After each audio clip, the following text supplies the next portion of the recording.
I'm Max Bergman. I'm the director of the Europe program and Storage Center here at CSIS. We're very delighted to have you here. Thank you all for coming out on a Friday and for all those joining us online. We are honored to host Andrew Small, Senior Transatlantic Fellow with the German Marshall Fund's Asia program, for a conversation with myself and Lily McElwee, a fellow with CSIS's Freeman Chair in China Studies program. We're here to discuss Andrew's upcoming book. It's not upcoming anymore, actually. It's here. It's available. Go buy it. Go purchase it. It's called No Limits: The Inside Story of China's War with the West. It is a story. It is a story about the riveting and mostly untold story about the battle for financial and technological power and mastery between the West and China over the last decade. And it could not be more timely, with the U.S. putting in place export controls against China's semiconductor industry and intensifying geopolitical competition between the United States, Europe, and China.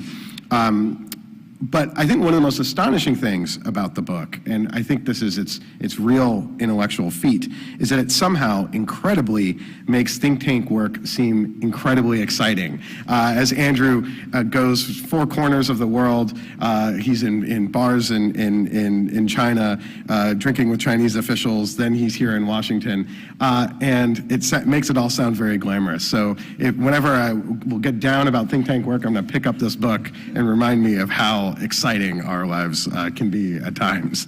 I will turn to Andrew in a moment, but let me just say a few words about his background. Andrew is with GMF's Asia program, which he established in 2006. His research focuses on U.S.-China relations, Europe-China relations, Chinese policy in South Asia, and broader developments in China's foreign and economic policy.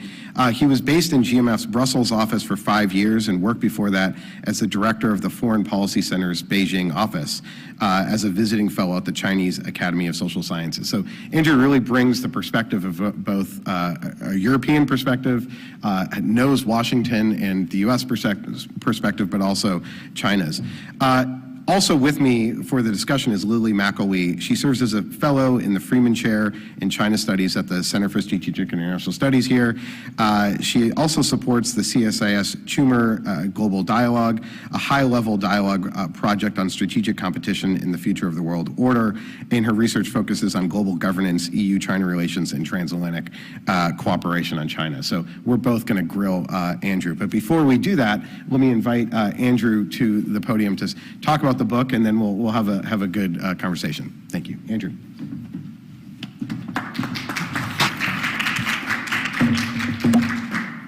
All right, well, thanks a lot, Max. I'm very pleased that my glamorous think tank life has brought me back to CSIS again. Delighted people were able to join this today. The book, as Max suggested, covers quite an array of different bits and pieces, but given this venue and program we're doing this with here at CSIS, I'm going to focus particularly on the kind of European dimension of this today. And I mean, stepping back from this, I think the speed with which this very different consensus has emerged on China in the West is actually quite remarkable. Without being prompted by a single catalytic event, an economic shock, an invasion, a really broad swathe of countries across the industrialized world revisited their fundamental assumptions on China, started overhauling their policies that had governed their approach for decades, and are now openly cooperating with each other in their collective response. When you go back a few years, the idea that China would be dubbed a systemic rival, which is now so widespread that policymakers now almost use the term casually, when it appeared in an EU strategy paper in 2019, it was then seen as kind of the bleeding edge of what was possible. Now it's part of pretty much the conceptual furniture. It appears in G7 and NATO communiques and op-eds by the German Chancellor almost as a matter of routine. And this is really a dramatic shift. I've worked on the China-Europe relationship longer than I've worked on, I think, any other area of Chinese foreign policy. And I've been engaged in transatlantic exchanges on China pretty much since the mid-90s, quite a lot of them here in DC. And for most of that period, when the US-China relationship was characterized by military balancing and a fairly significant level of cooperation on the economic and technological sphere, Europe was frankly extremely peripheral for any US policymaker working on Asia. I still remember one US official turning up to one of our events and being asked, what can Europe usefully do when it comes to China, and kind of looking around a bit and then going, don't lift the arms embargo. And for a long time, that was kind of the one important thing.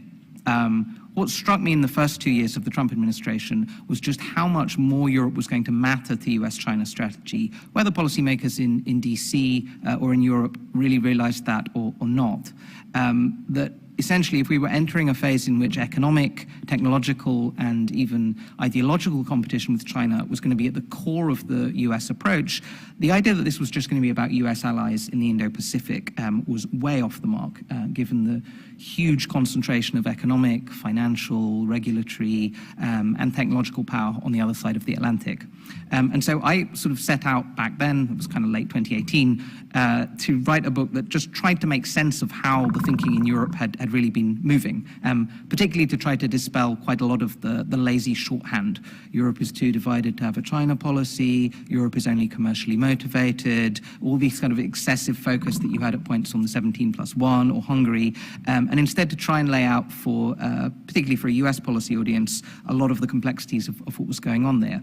But within really a couple of months of embarking on this research project, the 5G drama, which the book spends a lot of time on, blew up, which would soon turn into the biggest political campaign that the US had ever run on a China-related issue in Europe. The German Business Association, the BDI, brought out this very striking paper labeling China a systemic competitor, not what you would have expected from the source that it came from. And then the EU emerged, as I had mentioned, with this even more remarkable paper calling China a systemic rival, which, instead of then being torn apart by European leaders, including Viktor Orban, in the discussion afterwards, they all signed off on. And I think it's no exaggeration to say that what's taken place since then is a complete revolution in how Europe thinks and deals with China, and how Europe and the United States deal with each other on China.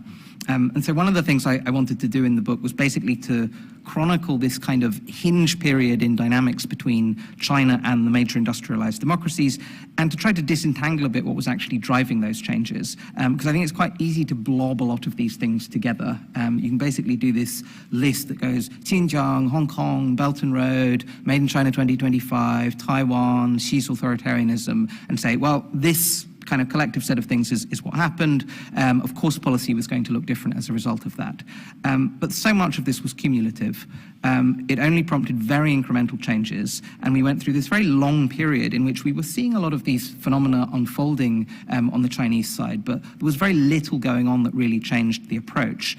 I think you needed some quite serious shocks to translate this into action. The book basically traces three of these, with 5G and the Trump administration's big rethink, the pandemic, and then this no limits agreement with Russia on the eve of war, which then kind of forms the book's title over here.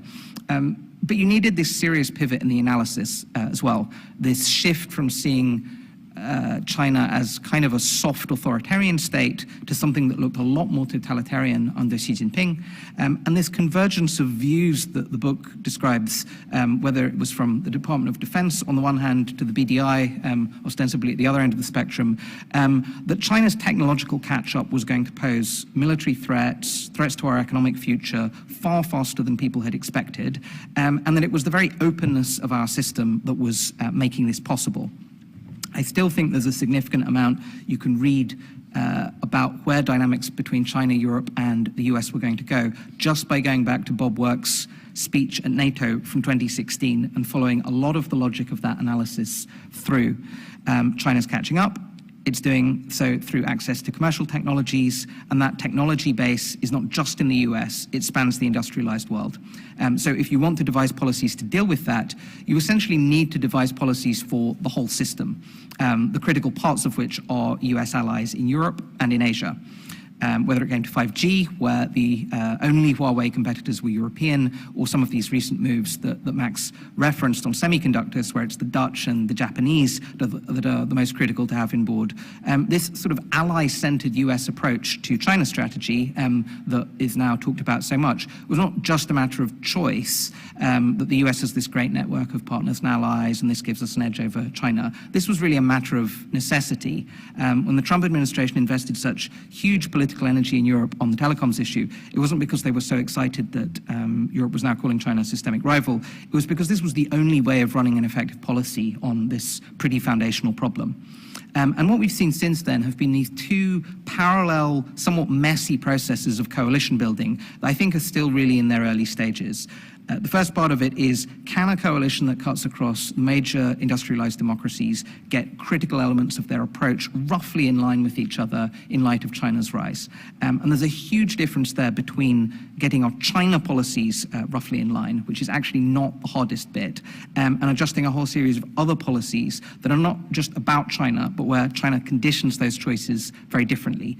Trade strategy, infrastructure and development policy, privacy, supply chain, subsidies, everything around what risks and exposures we expect from our major multinationals. And on this, the kind of agenda that is often subsumed into things like the Trade and Technology Council, I'd say we're making much slower progress. Although we talk about systemic rivalry, I think we're still inclined to see the differences between our own models in Europe and the US within the free market liberal democracies as having at least as much importance as those with China itself. The second process of coalition building, though, is another one that the book looks at, which is the one on the Chinese side. We've seen this real sea change in thinking about non-alignment in Chinese strategy. And I think what I'd still characterize as the relative failures to read developments in the China-Russia relationship in recent years, which I think we're now somewhat on the verge of repeating, is probably just another encapsulation of what happens when we get that analysis wrong. I think our approach had largely been to be dismissive of what was possible, to define China's relationship, particularly with Russia, more by their limitations than by looking at how conditions might shift and make it necessary to start pushing past them. We saw that on high-end weapons sales, on energy, on Chinese support for Russian positions in Europe, and a host of other areas. I think we're now going through this again somewhat in the process of saying, but there are limits. The two sides have their differences, rather than again focusing on some of the areas where the two sides are likely again to push forward areas of cooperation beyond some of their prior restrictions. And I think we're also often quite hung up on formal treaty alliances in our thinking about what alliance kind of competition looks like. We don't always invest as much in looking at the very distinct models that China is defining instead, this kind of quasi-alliance approach that they're starting to model at the moment, that I think is going to be even more important as we look out on what the Global Security Initiative amounts to, and this phase in which China now genuinely wants something that looks like a global network of military bases. The book looks at why translating even some of the very close relationships into a new model have proved so difficult for China too, even with very friendly governments everywhere from my old stomping ground in Pakistan to the Maldives. I certainly don't think it's remotely easier for Beijing to pull together an effective coalition than it is for the United States. But I think these are going to be the big structuring developments in the years ahead, not US-China rivalry alone. And one of the book's main themes is really why great power rivalry is the wrong starting point. But rather this struggle of competing systems and coalitions with each other and their relations with this long list of states that don't fit into either camp. Very last point on the book. One of the things I trace as well is how far the shifts on China in Europe have been driven by what are the kind of so-called disillusioned doves rather than hawks. You've seen a lot of pretty analytically clinical people in the intellectual and business communities in Europe turning into real activists in the last few years. A lot of the people that were closest, biggest advocates for cooperation between China and Europe in years past. I think there's still quite a strong sense among this group that although the adjustments to the new reality are very much underway, the level of urgency is often lacking, and there's still a significant element of relying on old ways of thinking about how the Chinese system works that no longer hold true. I think this is still quite evident across parts of the political class in Europe. So although I and the book talk about this as a revolution, I think it's one that's very much still incomplete. And anyone watching the G20 in Bali can very much see both elements in play. The kind of united front on issues such as Taiwan that would have been absolutely impossible to imagine a few years ago, and then the wishful thinking on China and Russia that I think will still not go away. And I'll finish up there and look forward to more of the discussion. Thanks.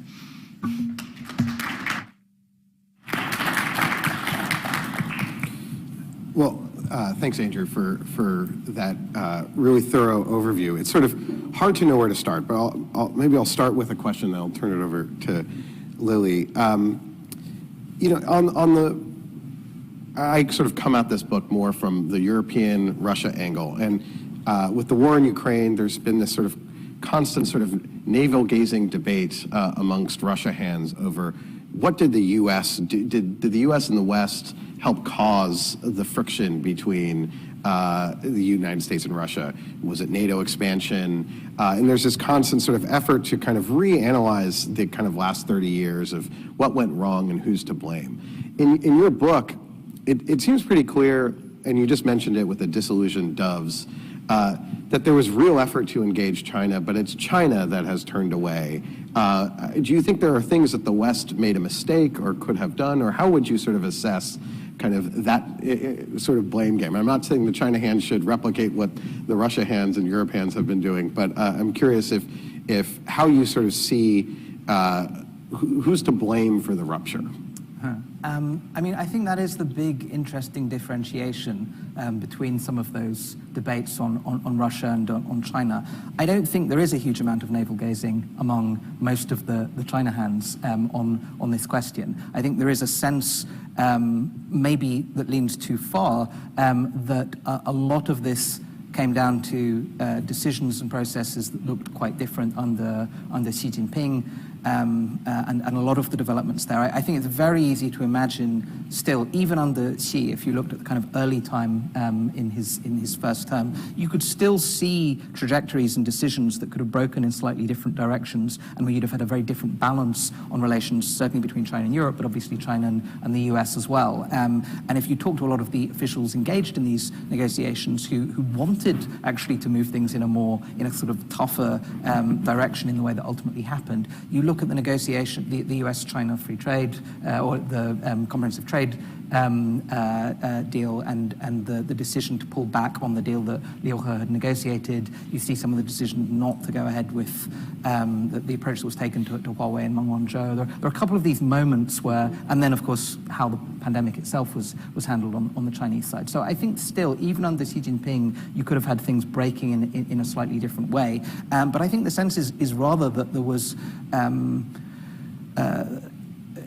on the European side in particular, people really pushed to the limits of and well beyond the limits of hoping that you could induce different results by still, despite themselves, trying to figure out bilateral agreements of different sorts. You still have this kind of death zone thing with the comprehensive agreement on investment that the EU and China negotiated well after the fact that anyone still thought that this really made sense. And so I think there's less of that kind of view there that there were big mistakes made on the European side, and that things could be. I think there's a different debate on this to some extent. It balances differently in the US on some of these questions, but certainly in Europe, I think there's the sense of culpability tends to fall in one place. There's very little of that agonizing. Great.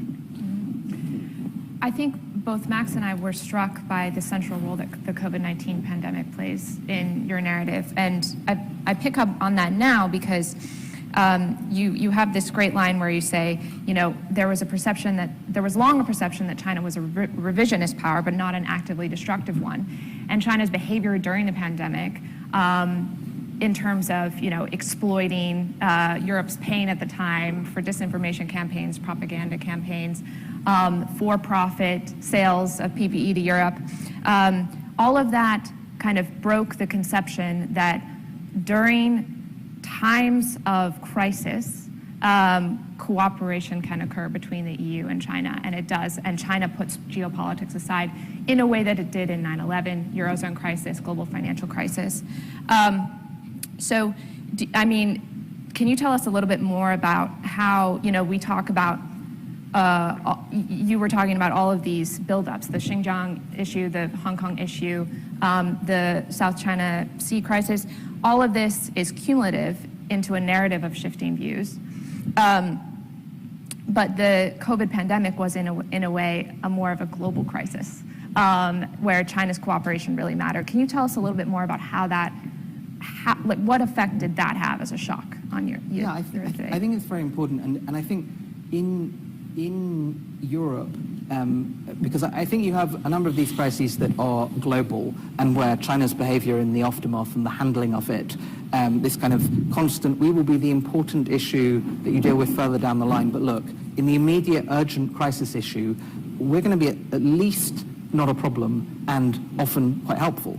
And so you go through the aftermath of 9/11, global financial crisis, but in Europe, the Eurozone crisis, I think, is quite a shaping period on this. China comes in a number of these countries, and it doesn't do a huge amount. It just comes out and makes some sort of positive statements about the reasons to continue to buy these countries' bonds and things like that. But it's really appreciated at this moment. Even some of these investments that subsequently became extremely contentious in Portugal, in Greece, and places like that.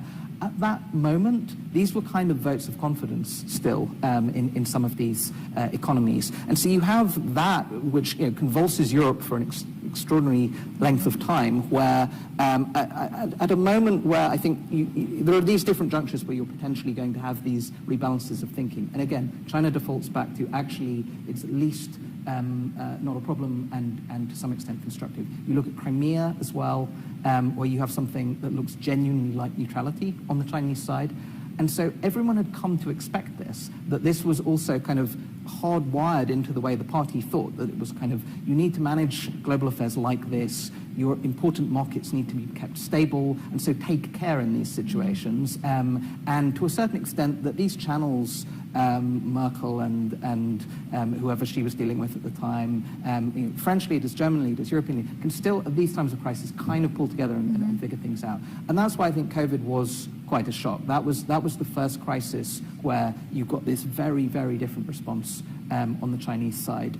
You have this line from Macron when the French are giving all of this kind of top-grade PPE equipment to the Chinese. They'll remember it when the time comes, and then the time comes, and they did not remember it. They did precisely the opposite at that moment, and then kind of really moved to exploit some of these dynamics. I think it was a bit of shock in Europe as well. It's like, hang on, this is a US-China thing. We were nice. Why are we being subjected to all of these attacks on kind of Western democracy and the failings of Western democracy? France being a very good example of that. The Chinese embassy doing all of these kind of extraordinary pieces of work in that regard. And I think this has then been the challenge in the thinking. There's been an understanding this is just a dynamic between powers and things like that. Whereas on the Chinese side, this systemic thinking that this was about proving the, and particularly under Xi, proving the superiority of the Chinese system versus the Western liberal free democratic system. That was what actually mattered at this juncture. And I think that shock, therefore, the idea that you can't rely on China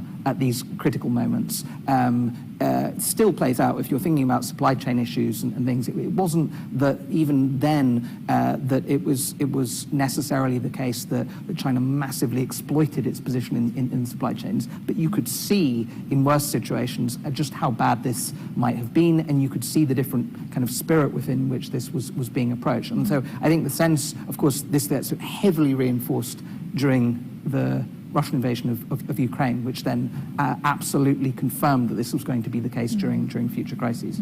You mentioned, you sort of outlined kind of an under-the-radar engagement with China, in some ways, with Europe, that China, with the 16+1 with Eastern Europe, its engagement with Italy, its purchase of the Port of Piraeus in Greece, that China was an actor, but there was sort of it hadn't yet sort of fully emerged as a real strategic conversation between Europe and the United States to this sort of transition to wolf warrior diplomacy.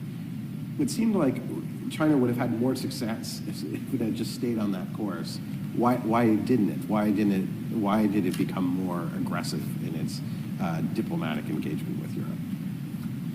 I think this is still, I mean, you can go through and do this entire analysis of how easy it would have been for China, particularly during the Trump presidency, at a moment where, in one sense, political relations with Europe were ripe to be exploited at this moment. And you had this kind of, obviously, sort of shock, particularly in Germany, but in a number of other European countries, about what the future relationship with the United States was going to look like. China could have stepped in quite easily during this period, modulating in its approach in various ways, offering various incentives, and locked in, I think, a very different relationship to what you saw. And this is the thing that really feels like, when you go through and you say, how much of these feel like decisions that Xi Jinping took that were ill-judged? And one can get hung up on this version of talking about the mistakes of Xi Jinping. Xi Jinping doesn't think he's making mistakes. He keeps doing these things. There are obviously dynamics in China and in the system and in his thinking that say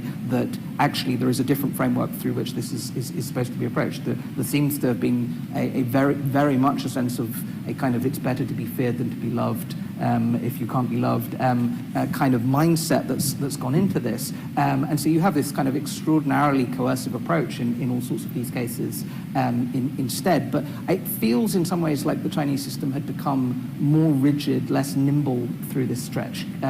It'd be interesting right now to see whether it's able to kind of find its feet again a bit diplomatically. I think you've had this lock-in period, particularly through the COVID period, that's been, yes, you had the versions of just China should stand up for itself, stand up for its positions, lots of this refracted through to domestic audiences with the wolf warrior diplomacy, but then some judgments that I think were just, particularly as we've seen on the China-Russia relationship, very rigid at points in which China can actually play with these things and exploit them a bit more in dynamics with Europe in a way that they used to. So, I mean, I think right now, as we're seeing China looking to stabilize relations with the United States and Europe to an extent, we'll see whether they're able to kind of regain the nimbleness in their diplomacy on these things. But I think you just had a period in which this kind of the skills that you'd seen on Chinese economic and diplomatic side seem to have been instead relegated to a view that says you have to show China's strong voice in the world, you have to coerce countries rather than offering carrots, and this really cost them, I think, during a period in Europe in which a different approach could have yielded very different results. Coming out of the 20th Party Congress, I don't necessarily see that Chinese approach changing. I mean, I think there's this idea that the geostrategic picture for China is darkening, and as a result, we need to do many things, but one of them is to increase China's voice in the international system. And I wanted to pick up briefly on wolf warrior diplomacy. We've just discussed it a little bit, but Xi Jinping's showing at the G20 with Justin Trudeau was a pretty good reminder, straight out of the wolf warrior handbook, that this might not be changing anytime soon. So I'm wondering, you touched on it a bit in your book, but what was the effect of that? You know, I mean, some of the stories are just really remarkable. The tweets from, you know, the Chinese ambassador to Sweden and all of that. What role did that play in your narrative? I mean, you have through this period as well this real shift in opinion across Europe, and I mean, none of the shifts that we're seeing reflect. Are more of a reflection of public opinion than politicians driving it. I mean, Sweden is a good example of this. You just have this total collapse in positive views of China in Sweden. The Swedish approach to this was quite kind of moderate in the scheme of things. It would also seem to be a country in terms of technology access, in terms of a neutrality tradition. And there are all sorts of reasons why Sweden was actually a relatively benign kind of environment. Should have been relatively easier, I think, for China to maintain a certain sort of relationship. And then you have the handling of the case of Gui Minhai, but then the behavior of the ambassador there, Gui Zhongyu, who just kind of, again, extraordinary, needlessly aggressive approach that still has seemed to find favor in the system. None of the wolf warrior diplomats have been punished. They've continued to be rewarded. They're still showing up at the podium. I spent quite a bit of time on Zhao Lijian, who I knew in Pakistan, in the book, in this case. And this, it has in some countries had a real effect. They're not in every country in Europe. If you look in Germany, if you look at the ambassador in Brussels, it's had a very differentiated impact. I mean, there are, whether it's been by choice or by initiative of some of these officials, there's big gaps in how these things are being handled in different places. But in places where they have had them, it's had a big effect. And the public opinion climate has changed what's politically possible and what's politically, I think, understood to be needed in a number of these countries. And I kind of describe as well in the book a new political class, a new group of politicians who never thought about China in the past and are coming along and looking at this, not involved in the relationship, and saying, this looks really bad, this looks really problematic, and we have public opinion on our side if we want to do anything different with this, and we need to we need to push our country's approach to these things in a very different direction. You saw that in Germany, you saw it in the UK, you saw it in a whole series of other cases, which had, again, a big impact on, for instance, the Huawei decisions. There were crucial decisions that I think reflected a shift in political opinion in these in these countries at important junctures, which a different handling of the kind of wider relationships in these cases could still have led to some quite different results. Maybe we could talk a little bit more about Germany.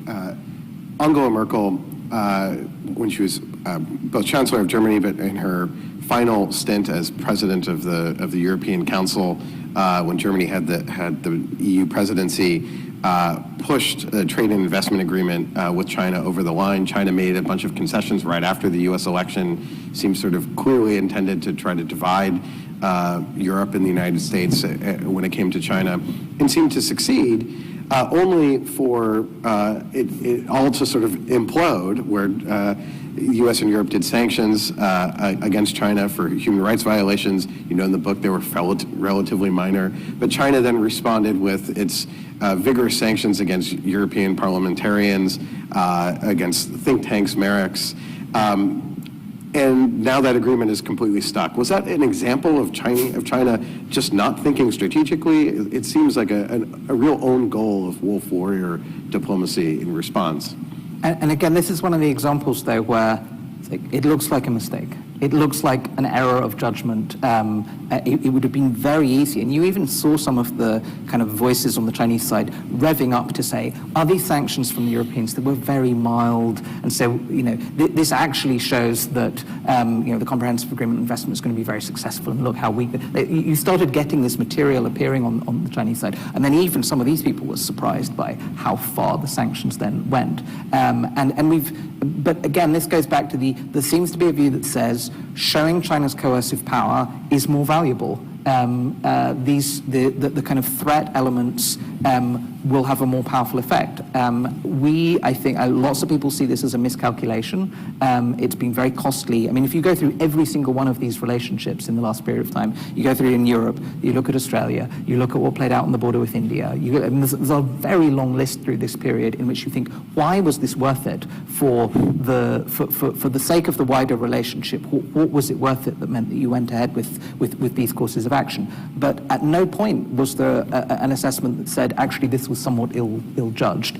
You've had a kind of game on the sanctions in Europe in which there are sort of retired officials running around from the Chinese side saying, well, if you could pull back your sanctions first, we could do the same with all of these things. I think there are plenty of people on this, as on other areas, who understand that they went too far, that it undercut the last real push under Merkel to hold together a certain kind of part of the cooperative elements of the relationship, which was really what the CAI, the investment agreement, amounted to. And then to just have that the kind of immediate slap on the face, in the face just a couple of months later on the Chinese side, and to make it impossible. I mean, they sanctioning members of the European Parliament who were going to have to vote through the comprehensive agreement on investment. I mean, this wasn't just about the opinion response to whether these sanctions were a good idea. Why were any of these people going to vote it through? And so they killed it themselves.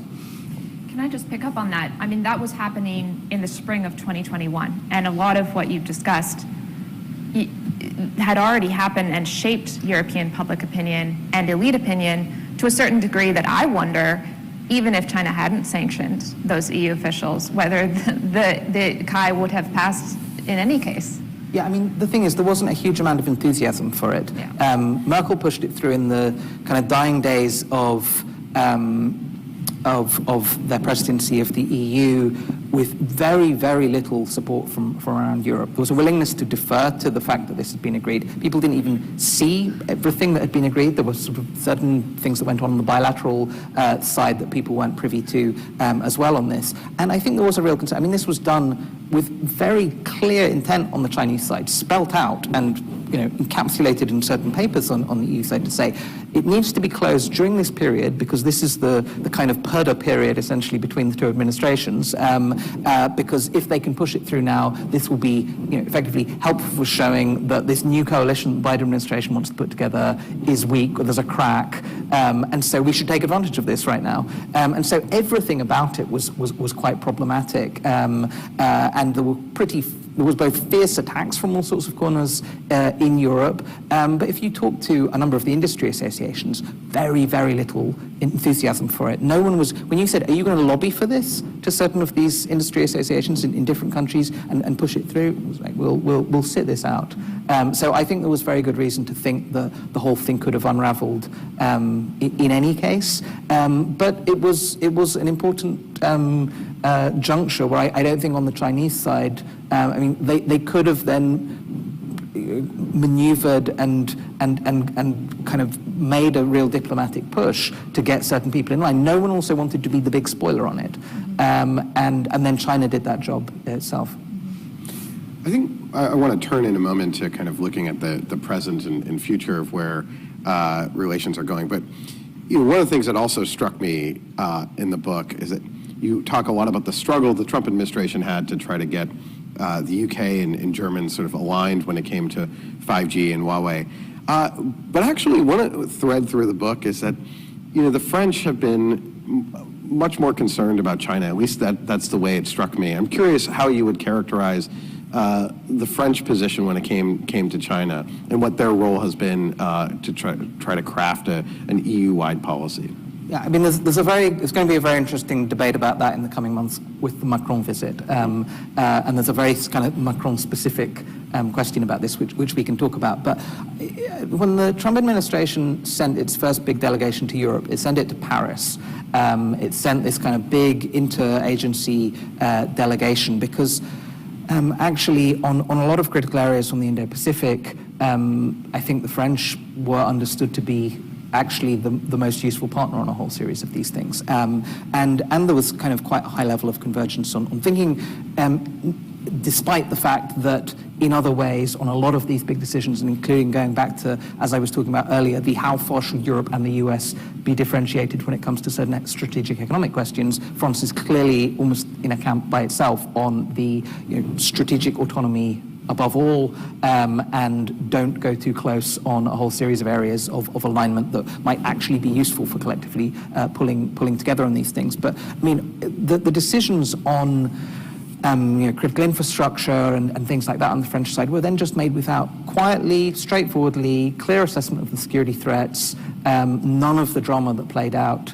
with the Brits or the Germans on this. And I think this was then the thing with a lot of the Huawei. I mean, the French case is particularly clear in that regard. But you had this big psychodrama in various countries on this, and big battles and things, which all pretty much ended in the same place. They were still looking at the how much Huawei is actually in the build out of German 5G networks even now. But the countries that were able to make the decisions just on their own assessment of the national security risks straightforwardly. I mean, if you talk to the French back when you had the golden era on the UK China relations, the sorts of investments that were being allowed during that period when George Osborne was chancellor, I thought it was crazy what was being allowed. And so I think the funny thing is, if you say what is the paradigm for the European relationship with China that has kind of tended to stick and that is defining of the European approach, it is the French one. It is actually more a French approach that says we were too open, we need to be attuned to certain security risks, we need to have greater kind of strategic capacity on the economic side to respond in the right way. Lots of this was an outlook that had been there on the French side a number of years back. And I remember going and talking to one French Treasury official about this. It's kind of, this is all going your way, isn't it?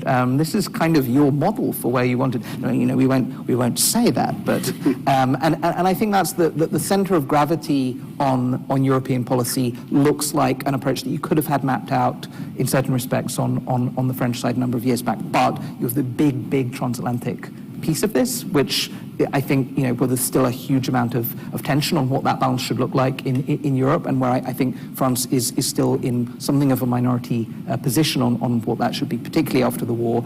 And then you have this very kind of what is Macron doing question on these things, and of course a system that is so presidentially centered. What Macron thinks about these things is a critical question, and you had this kind of peculiar baton passing thing between Merkel and Macron in this final year, and almost this view that seemed to be there that was, you know, someone needs to hold the old relationship together, some strand of it, that you still need these channels, someone needs to do this, and to some extent it looked as if Merkel was sort of handing this off to Macron to do that. And you can see in some of the diplomacy, we may see this in January, still this view that is, you know, this unique role that can perhaps be played in this regard. And we'll see a little bit between Scholz and Macron of the tussles about who should occupy that position. But I think stepping back from that, your question is very much on the mark in terms of kind of where France actually was on all of these things at an earlier date. Can I ask a slightly esoteric question, but one that I think is important as the EU crafts a China strategy and the EU and the US seek to build transatlantic cooperation on China? And that question is, what does systemic rivalry with China mean to Europe? And I ask that because toward the end of your book, you quote another China expert who says, every few months I'm asked, is this the moment that really changes everything? 5G, COVID, Hong Kong, Russia, but then nothing quite changes as much as it should. And there's a normative element to that. So, you know, is there any consensus? Oh, sure. Is there any consensus within the capitals of Europe, but also within Europe, about what the end goal of systemic rivalry should be? Yeah, I think this is still this problem because we use this terminology about systemic rivalry, and then what is the system is, I think, still one of the most important question. There's a lot that's elusive about this. People can interpret some of this how they wish. I mean, if you take the German chancellery on this, there are points in which you sometimes see a version of it that is essentially, you know, we are partners, we're competitors, we're rivals on some different areas. So this means we can do cooperation on all of these things in a completely straightforward way. There's some economic competition, but we're also values rivals, so we'll raise some human rights issues, and that will be kind of what that amounts to. That's the sort of systemic rivalry bit. And I mean, that's a caricature in one way, but there is a view that on some bits of Europe that this sort of all of these things very happily coexist. They're just different tracks. The relationship is complex. There is another view that, I mean, I kind of mentioned the SPD China paper, and I think more the mainstream view that says systemic rivalry conditions everything, even areas of ostensible cooperation, climate being the kind of classic example on this, where, in fact, if you look at, you know, green energy industries and things like that, there's fierce competition between Europe and China when it comes to the future of these industries. We already had it with solar, we're getting it with wind at the moment. The idea that green transition is an area of just happy cooperation is clearly far off the mark. But I think the sense that competition and rivalry are conditioning on all of these things, I think that has stuck. But I think this question of what does it in the end really mean, the systemic piece of this, whose system, and this comes back to then I mean, there's two parts to that. One is, do we mean a system that is roughly the advanced industrial democracies? Are we, in the end, trying to devise policies collectively for this system? How open should this collective system be? You know, access to technologies, access to advanced research, access to, you know, our trade open, a whole series of these questions. Or are we really talking about kind of a European system, a US system that are differentiated, and that part of it? And then the other, I mean, are we talking about something that is just this democracies versus autocracies kind of struggle on these things. And of course, we've kind of moved away from that being the kind of the way that I think anyone thinks it makes sense to define this as. But there is a core piece of this that is understood, I think, on the Chinese side, and I think still, whether it's used for kind of public purposes or not, a lot of the core of the battle is between a version of things that is China taking on, with certain authoritarian partners, a liberal democracy at its heart, and that is kind of a critical piece of this. But I don't think you have a total alignment in views and understanding of what it means to talk about systemic rivalry, systemic challenge. It's used as a kind of catch-all at the moment, going back to that kind of blob of things that I mentioned before. We don't like any of this. We are systemic rivals. Okay, I mean, everyone, that kind of makes sense, but what does that translate into as in policy application? Because I think these definitions are quite critical when it goes back to this. Are you really going to define policies for a system, or are you going to define them for Europe alone? And I think the biggest concern still, in terms of the capacity to really pull together on this, is that the instincts land a bit more towards that latter direction. I want to maybe dive into that a little bit more, and then ask Lily a question about the future of U.S.-China relations, given Biden and Xi have just met. But for you, Andrew, I want to maybe, you really pull out in the book, I think, a number of very vivid anecdotes of, U.S. officials sort of not knowing who kind of owns the policy area when it comes to talking with the Europeans over these trade, tech, commercial issues that both involve needing to cooperate with Europe, but also engaging China. And we've seen an effort with the Trade and Technology Council where the U.S. trying to really sort of get the economic foreign policy side of the house coordinated and in order. And I can tell you, as being a former State Department official, we sometimes feel much more comfortable on the security side or working with the Pentagon. But when it comes to dealing with the Commerce Department, we're sort of a little bit out to sea. And now we're on the cusp of what could be the first big climate trade war between the U.S. and Europe over the Inflation Reduction Act, which was sort of a miraculously passed bill by the United States, but has the side effect of potentially discriminating against European companies. What prospects do you see for the U.S. and Europe to really get on the same page when it comes to the trade, technology, commercial issues that are so critical to having a kind of united front vis-a-vis China? Yeah, I mean, I think there's several problems in this. I mean, it has obviously been difficult. It still is difficult to get any of these systems that are not used to joining up all of these different kind of what were once lanes in different ways and integrating this. Chinese system, and even, I think, mode of thinking, I mean, actually, Marxist-Leninist mode of thinking is quite conducive to thinking in this way, but not just that version of things. If you, I could sit down with policy officials in Tokyo and get a view of how you fit these pieces together. It was always much more effective than the version of it that you would have in frameworks where the view on strategic economic issues, how security, technology, trade, how all of these pieces fitted together, which at some point are only integrated at the very, very top of a system, and in other places there's more intermediating layers that can do this stuff a bit more effectively. The US system was not good at this. The European system, I'd say, was not so good at this. I think it's better, though. I think the European system, at least. Brussels was actually at certain junctures kind of like started to move in directions to integrate this kind of thinking. But you still, I mean, even now, I mean, if you look at DG Trade or something, which which can do certain slices of this, but you still, like, who are the people who are doing this?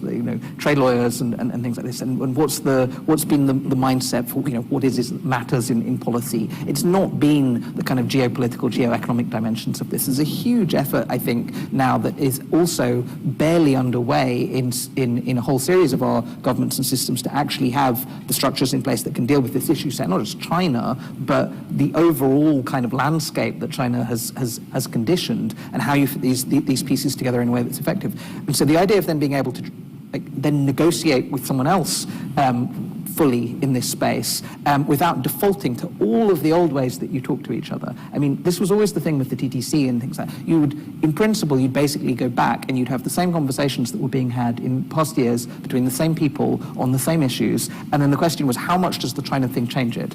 Or how much do you get a different kind of political slap from the top that says, no, we really need to fix this now, this really matters? Or how far does this just get left to, you know, a version of negotiations that you saw back in the days of TTIP, or all of the previous iterations of what these exchanges actually looked like? I think they've done a good job. They've made a lot of progress in kind of aligning the systems to be able to talk to each other better. I think we saw that a lot with the Russia sanctions alone. I think, and the models that have been developed there are actually going to be quite useful when it comes to future application in some of the very problematic scenarios that we might see with China, particularly on sanctions, technology controls, things like that. I think we've got much better at it. But the really hard bit is precisely what you talked about with the Inflation Reduction Act and these sorts of things, where you've got huge interests on the two sides. You've got domestic politics in play on this that is difficult to bridge, and there hasn't been that level of political willingness fully on either side to really say that it matters enough that you push past in these areas some of the obstacles that mean that, I mean, in the end, the US is not now negotiating market access agreements with virtually anyone, for instance. And if you talk to German companies who are saying, you know, we want to do rebalancing, we want to do diversification, but you know, maybe the US piece of this, which is still going to be quite crucial, would be a part of that, and still finding that challenging. I think there's the need to be able to do real mutual openness and integration, which has just really not progressed in a particularly effective way at all, rather than the control elements, which I think have got better, the kind of counter kind of adjustment of the system openness, the kind of targeted things that we've seen in, and I mean the export controls on semiconductors, which, you know, again, we'll go through the next year even on that with a set of questions for, you know, are we really, do we want to strike the right balance in the right place? But I'm more confident about where we come out on that than where we come out on the kind of core pieces of certain parts of the trade and economic relationship, subsidies, all of these things, which I think is just much harder to get over some of the political interests at stake. And I mean, this is what you got with, in the end, in Japan with Abe and TPP and things like that, this big push to say we need to overcome a whole series of these domestic, because the strategic stakes with China are too important to allow these to condition our policy. And I don't think we've really gone through that either in Europe or the US to the extent that we really need to. Yeah. Lily, I want to turn to you, and then I'll turn to the audience for a couple questions. But you know, we've been talking about how U.S.-China relations and relations between Europe and China have sort of descended down. Where do you see them going now after the G20, after what seemed like a fairly positive meeting between Biden and Xi, and also Olaf Scholz's visit to Beijing? Maybe you could give your assessment. Sure.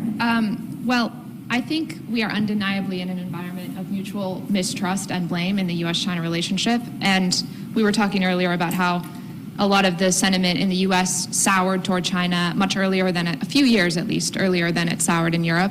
And now it's about acting on that soured sentiment. And we've seen, you know, recent export controls done unilaterally. I think we're going to see more of that going ahead. I think we're going to see further controls on outbound investment from the United States to China, and a ratcheting up of protecting core U.S. technologies so that they don't benefit the Chinese military. I think the fact that Biden and Xi met itself was indicative of a slight dialing down of tensions, and certainly gave some hope to observers of this relationship. In a similar way that the Scholz visit did, I think Olaf Scholz and Biden, you know, didn't give much, but the fact that they met and they talked about some areas of potential cooperation is a good thing, and is defrosting those relationships a little bit. I think the question now is, I think we talk a lot about a Cold War scenario, and I certainly think that certain elements of the U.S.-China relationship will be in a Cold War scenario for some time to come, particularly the technological and economic elements. But I think the question is, even within that scenario, how much cooperation can occur on issues that are critical globally: climate change, global health, food and energy security for the developing world. I think that meeting gave us a little bit of hope that that element of the relationship can potentially come back in a way that it hasn't been there for the past few years. Yeah. I want to turn to see if there's any audience questions. I think on climate, I think there's both a real hope that this could sort of be the new, what was arms control during the Cold War, but I also take Andrew's point that European and U.S. companies are also vigorously competing for what may be the next industry. Yes, ma'am. Please wait for the microphone, and if you could introduce yourself too. Hello, I'm Dr. Elaine Serrao. First of all, thank you very much for this wonderful presentation, and particularly uniquely positioned illumination from your experiences on the developments of China. I'd like to sort of tie together a couple of different things that were said, and I'd like to start actually with Germany, Schultz, China, the port, the most significant port in Germany, and one could say, therefore, major European port. And last comment was not giving away anything.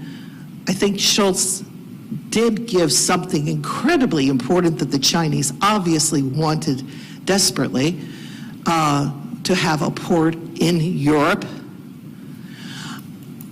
a port that happened that all of the German ministries was against and other European governments looked at with surprise. And yet when he went, I think it leveraged something with the Chinese, with Xi specifically, of course, which helped with leveraging maybe other things. Could you comment on this dynamic of what it really means in the long term, especially with the fact that China does use its ports for global economic positioning and could use their ports for military positioning? Thank you. Thank you. Sure.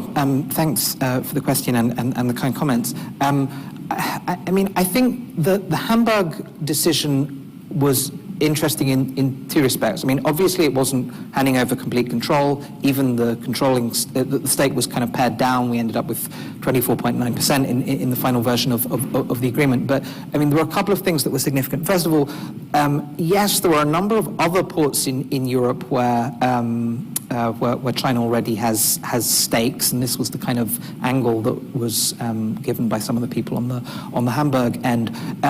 I think there's been a shift in trying to assess these things on the basis of what does it look like in aggregate, rather than just looking at these on a case-by-case basis. What does this look like in terms of how far does China operate with a level of influence and power and over the entirety of the European port network. And this has been a very also a cumulative process if you look around the map. And I think this is where the Hamburg piece was a kind of specific concern as it added another piece to this process. But it was also the sense that it came about in an atmosphere of political coercion. There were implicit threats being made by COSCO that essentially they'd take their business elsewhere if this stake was not sold. And we've kind of gone through this with Huawei, we've gone through this in other cases as well. The idea that you would make these decisions, giving China a stake in your critical infrastructure, because otherwise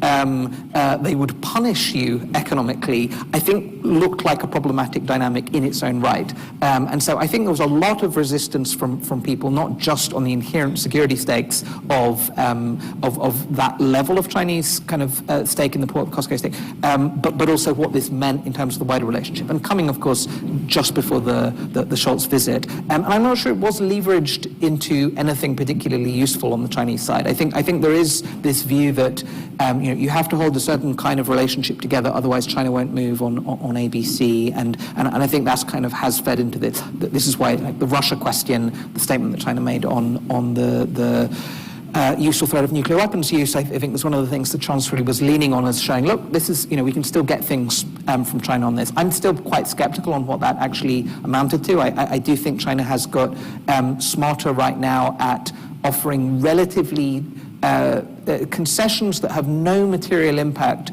on Russian decision-making, but that it can be sold now in Europe as China being somewhat differentiated, somewhat helpful, and then on these other areas, port decisions, other elements of the bilateral relationship, well, you have to keep this kind of in a certain state because otherwise we won't get progress, we won't be able to engage effectively on this critical question of European security, the Russian invasion of Ukraine and things like that. And I think China's now, this, although generally speaking, I don't think they're so much more adept, you're locking into system struggle, all of these things. I think on some of these pieces, I think they're still capable of playing a game with this of a sort they played on a number of other cases of this sort in the past. And I fear that not just with the Scholz visit, but what we saw at the G20 and what we may see with the Macron trip are going to be kind of a repeat of falling into that trap that China's very good at using. We're short on time. We'll take 2 more quick questions. Lily, did you want to comment also? I just think Donna and then I agree. I think right now we're seeing, you were talking about how China's position on Ukraine was another shock in the early days of Russia invading Ukraine, that no limits partnership. And right now, there are so subtle hints that Xi Jinping is trying to walk back a little bit, at least with European partners, from that position. And I think the open question is, to what degree can some of the mistrust that was bred from that initial position during the invasion, right after the invasion, be won back? And I think that's an open question that we're seeing unfolds every week now. Yeah. Maybe. My name is Denise Yanoy. I work here at CSIS, and I worked on China and the Balkans for the Europe program a couple years ago. Thank you for the really engaging conversation. I'm curious, in your mind, based on all the research that you did for this book and professionally, Max, you mentioned there's surely blame to be placed on some of the decisions, but it seems to me there's also quite a bit of human error involved. So I'm wondering what you think is the biggest misconceptions in Western policy circles about internal dynamics in China that create the move toward more coercive behavior and what we seem to not understand about internally in China. we're going to take one more question and then we'll wrap up over here.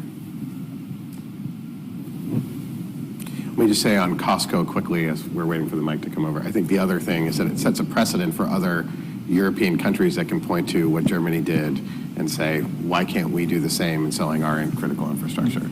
Please, sir. Hello, I come from Serbian embassy, and my question would be how war in Ukraine is influencing China's Belt and Road Initiative. Great. So on the first question, and actually it also goes back to the very first question that Max asked, where I would kind of nuance the answer I gave before on this, which is I actually think one of the things that didn't happen was using on the European side, which was a failure and which should be reflected on, and to some extent was true on the US side as well, was using all of the normal tools, trade instruments and things like that, to be able to respond to a lot of these practices well ahead of time. Normal WTO processes, joint cases, just at points to say, we're seeing what's going on, it's a problem, we will pull together collectively on this to say that this is not going to be something that we accept, and we will try and go through this through normal legal avenues.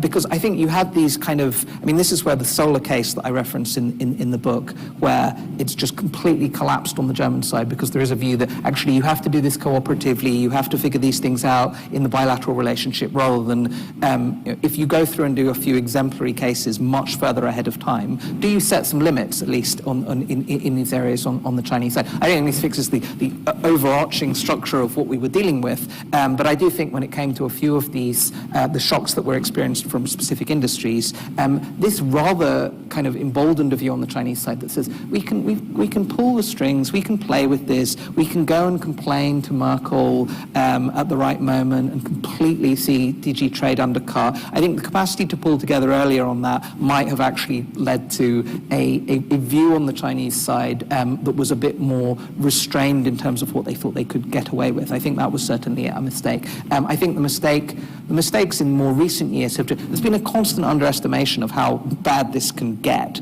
on the Chinese, on the PRC side, frankly. I mean, I think we've now, there were a lot of rules of thumb that I think had been developed about how to think about China's kind of the way the system worked, parties' interests, all of these things that have been quite systematically overturned, and where all of the estimates have tended to be on the wrong side of this. I don't think people took what Xi Jinping was doing quite as seriously, took what stated goals were and stated policies were quite as seriously as they should have done, frankly, on all of this. And we've still got this to some extent coming out from Party Congress again. I think the view that was essentially some kind of dose still of China is in some sense or other economically pragmatic and will adjust its policies in light of that, rather than this fundamental kind of shift in a more ideological, securitized direction, I think is still not fully bedded in on the European policy side. I think there's still a framework that's still often feels a couple of years at least behind the new reality. So I'd say that in particular. Very briefly on the Belt and Road. I mean, I think the Belt and Road, I mean, it's now, of course, getting less prominence, even in its mention on the Chinese side. I think we're moving into this phase where Global Development Initiative, Global Security Initiative will achieve kind of higher relative prominence. The sheer array of debt renegotiations that are being undertaken by the Chinese government at the moment is becoming somewhat oppressive. I mean, if you look at the, not just Ukraine war itself, but the shock that's taken place across the developing world as a result of this, which was already underway during COVID. I mean, you just go through the inordinate list of renegotiations that were taking place during COVID, and you add to this the economic shock that's taken place on food and energy prices, inflation, a whole series of other things. It's now in a difficult place in a whole series of different countries, even kind of the core Belt and Road recipients. And I think the challenge for China is, are they going to go through and do actual debt write-offs, or are they going to keep trying to do the kind of rollovers and the model that they've had on these renegotiations before? And are they going to put really significant sums of new financing in? I think not. I mean, I think you've already had a big paring back of the risk appetite from the financial institutions on the Chinese side that I think is going to stick for some time to come, and is going to mean that you're not talking about this kind of speed and scale version of the Belt and Road that you had in the early years. And to some extent, I think China's going to just think differently about the real objectives that it had with the Belt and Road and the kind of the outcomes that it wanted to see from that. And if there are better ways of going about achieving them than just pumping lots of money into very, very large-scale infrastructure projects, I think the adjustments that are taking place to refocus more on the technology side, on green finance, a whole series of things like that, I think will also continue. I think you will come away from the scale things and end up, I think, a lot more targeted in terms of what China now does in the next phase. But I still think the debt piece of this is going to be quite critical, how China handles all of these crises. And I don't think there's a fully settled decision on that on the Chinese side yet. Thanks, Andrew. Any final thoughts? Can I just commend you, Andrew, on pulling together a really readable book? And I'd recommend to anyone who's here today and listening, whether you're familiar with the China debate over the past few years or not, I think you mentioned at one point the period from 2016 to 2019 in the China Rethink was more transformative than the preceding decade taken together. And 2020 and 2021 were momentous as well. And through interviews all across the world, you've pieced together, for those who are familiar or not just the individual episodes, but how they tied together in shifting European, EU and UK debate on China. For those who will soon read the book, I think the transformative effect of COVID on EU public opinion on China is something to look out for, and the role that U.S. EU relations have played in EU debate on China is also something to look out for. And I was struck by how the U.S. has, in some cases, been its own worst enemy in moving European debate on China in the direction it wants. And you go into Merkel-Trump interactions and the impact of the Snowden revelations on the Huawei decision. So look out for that. And then finally, I would also encourage readers to look out for, you conclude the book by looking at the new frontier of Europe and the West and China in the developing world, and implications for global governance. And I think that that's something to look out for, and a really striking way to end your book. So, Well, with that, I really want to thank Andrew. We should all come together and applaud his book. But instead of we can do that, we will do that. But everyone should go out and buy it as well. It's a phenomenal read. Will make a lot of people want to join the think tank community. So we'll see our applications rise. But last thought is that it's just incredibly timely because.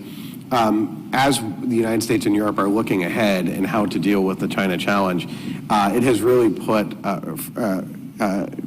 to the fore the importance of getting on the same page as an alliance. And that's critical both in how we engage Russia, how we engage Ukraine, but also fundamentally how we engage this really momentous challenge of the century. So, Andrew, congratulations on the book. If you all join me in thanking Andrew, and thank you all for being here.